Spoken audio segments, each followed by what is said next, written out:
அந்த மரணத்திற்கு முன்பு விஜய் வந்து முதல்ல செய்ய வேண்டியது தன்னுடைய திட்டமிடலில் அவர் அந்த சொன்ன நேரத்துக்கு மக்களிடம் போய் நிற்கணும். மக்களை வந்து மணிக்கணக்காக காக்க வைத்திருக்க கூடாது. ஏனென்றால் ஒவ்வொருத்தருக்குமே வெவ்வேறு விதமான வேலைகள் இருக்கின்றன, கடமைகள் இருக்கின்றன, குடும்பம் இருக்கிறது. ரெண்டாவதாக ஒரு இடத்துல பெருந்திரளான ஒரு கூட்டம் கூடும்போது அந்த இடத்துல டோட்டலா டிராஃபிக் ஜாம் ஏற்பட்டுரும், பல பேருடைய வேலை பாதிக்கப்படும்.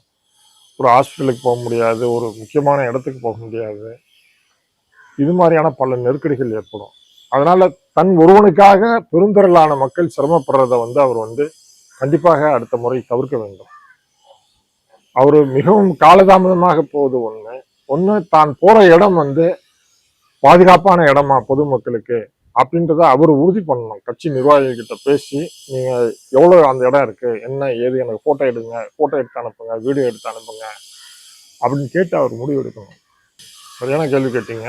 மரணத்திற்கு பின்பு அவர் வந்து அந்த இடத்துல இருந்து கிளம்பி வர்றதுக்கு முன்னாடி சுவிட்ச் ஆஃப் பண்ணிட்டார், போன் சுவிட்ச் ஆஃப் பண்ணிட்டார். நம்ம யாரும் தொடர்பு கொள்ள முடியாத ஒரு எல்லைக்கு போயிட்டார்.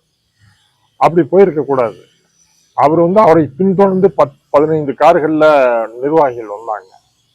சற்று தூரம் போய் அந்த நிர்வாகிகளை ஒரு இடத்துல நிறுத்தி இது மாதிரி அவ்வளோ மக்கள் வந்து மயக்கம் போட்டு விழுகிறாங்க, அங்கே ஏதோ சம்திங் நடந்துகிட்டு இருக்கு, இதுல முக்கியமான சில பேர் பொறுப்பெடுத்து அந்த இடத்துக்கு போங்க.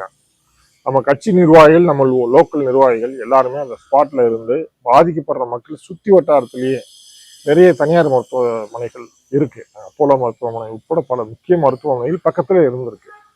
அந்த மருத்துவமனையில் மக்களை அட்மிட் பண்ணுங்க, எவ்வளவு செலவானாலும் நான் பார்த்துக்கிறேன். ஸ்பாட்ல நீங்க இருக்கணும், இருந்து எனக்கு தகவல் சொல்லுங்க, நான் பக்கத்துல ஒரு ஊர்ல வந்து இருக்கிறேன், தேவைப்படும் போது நானும் வர்றேன் அப்படின்னு சொல்லியிருக்கணும். அப்படி சொல்லியிருந்தா இந்த விஷயத்த மயக்கமடைந்து கீழே விழுந்தவர்களை ஹாஸ்பிட்டலைஸ்டு சேர்க்கக்கூடிய விஷயத்தை தாவைக்கா தொண்டர்கள் செய்திருந்தால் அதை திமுகவினரிடம் ஒப்படைக்காமல் அவர்களே வலிந்து வந்து எடுத்துக்கொண்டு போயிட்டாங்க. இந்த விஷயத்த இவங்க ஹேண்டில் பண்ண தெரியாதனால அந்த இடத்துல அவங்க ஹேண்டில் பண்றதுக்கு தயாரா இருந்தாங்க. அந்த விஷயத்த தவிர்த்திருக்கலாம். ரெண்டாவதாக